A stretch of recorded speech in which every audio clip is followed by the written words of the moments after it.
Thank you, Chair. Minister, I've been an employer myself and I've been self-employed nearly all my life, but I was lucky enough that small-time employer took me on in the building trade when I was 15 years of age, just when I went out on the buildings. I learnt my trade and then I became an employer. And I'm still in employment and give employment. And I understand how hard it is to be an employer. But the problem here is government doesn't look at small businesses.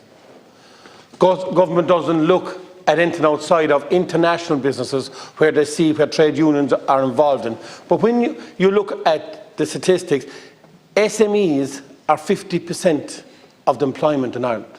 They're 50% of the employment in Ireland. That's what you've got to look at, right? And you've got to see how can we help these people. These people that go out and be self-employed take all the risks in small businesses. And if something happens to them, and a friend of mine at the moment in Kerry had a bad accident, and he's going to be out for at least 6 months, or he might ever come back to work again. He was an employer.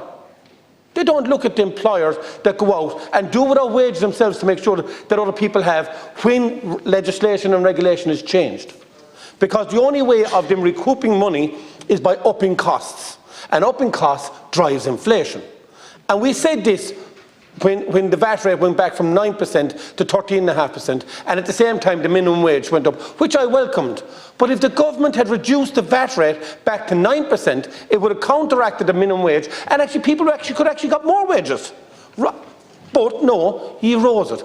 And then you take more income tax from the employer, and all they can do is rise the prices because it doesn't come out of the sky. So every product has a price. And if you have employment, you have to cover the employment costs and the running of the business costs, which drives inflation.